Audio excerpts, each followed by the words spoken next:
Definisi ejaan.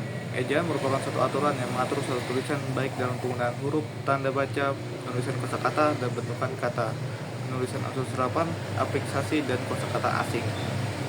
Ejaan mencakup 1. Ketetapan mengenai morfologi seperti kata lesar, kata ulang, kata majemuk, kata berimbuhan, dan partikel-partikel.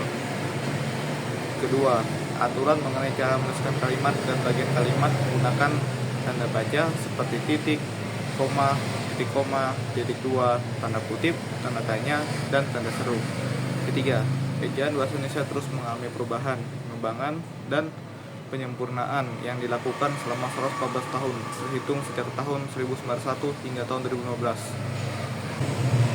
Menurut para ahli Hofmansyah, ejaan memiliki fungsi sebagai landasan pembakuan, tata bahasa, kosakata, dan peristilahan, serta alat penyaring masuknya unsur-unsur bahasa lain ke dalam bahasa Indonesia. Selanjutnya dari Mijanti, pelestarian bahasa Indonesia perlu dilakukan agar kedudukan bahasa Indonesia sebagai identitas bangsa Indonesia semakin mantap. Fungsi ejaan. 1. Menjadi landasan pembakuan tata bahasa dengan menerapkan ejaan yang benar. 2. Menjadi landasan pembakuan kosakata. 3. Menjadi penyaring masuknya unsur bahasa lain ke bahasa Indonesia. Keempat, membantu pemahaman pembaca dalam mencerna informasi, penggunaan ejaan yang benar, dan membuat tulisan yang terasa lebih teratur. Sejarah ejaan. Pada tahun 1938, pada Kongres Bahasa Indonesia pertama di Solo, disarankan agar ejaan bahasa Indonesia lebih banyak diinternasionalkan.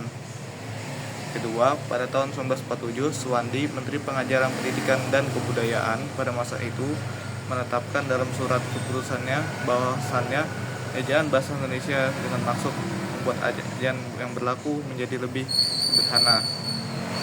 Ejaan baru itu oleh masyarakat diberi julukan ejaan Republik.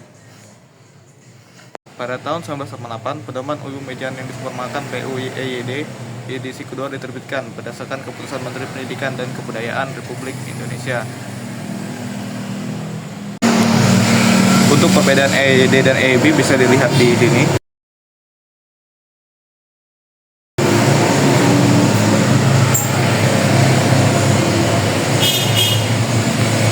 Dan bahasa Indonesia. 1. Dari pemakaian huruf. Huruf vokal dalam bahasa Indonesia terdiri atas A, I, U, E, dan O.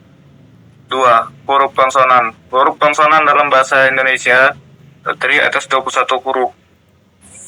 3. Huruf kapital digunakan sebagai huruf utama pada awal kalimat dan nama. 4. Huruf miring dipakai untuk menuliskan judul buku, nama majalah, atau nama surat kabar yang dikutip dalam tulisan termasuk dalam daftar pustaka. Titik. Titik digunakan untuk mengakhiri kalimat. Contoh, saya suka makan nasi goreng. Titiknya koma. Koma digunakan untuk memisahkan elemen dalam kalimat seperti kata sifat, kata keterangan, atau daftar item.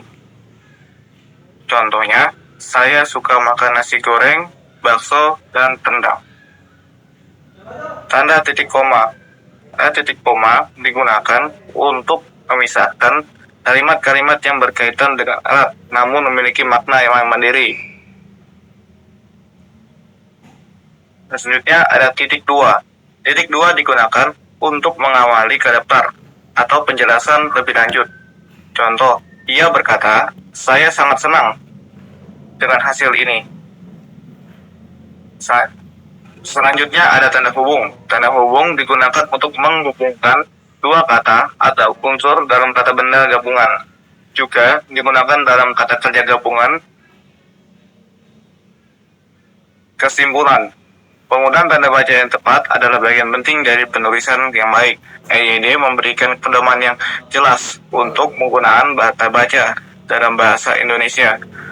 Memahami prinsip-prinsip dasar ini akan membantu meningkatkan kejelasan dan kualitas komunikasi tertulis kita, yang pada gilirannya akan meningkatkan pemahaman pembaca terhadap teks yang kita tulis. Sekian video dari saya, sampai jumpa di video selanjutnya.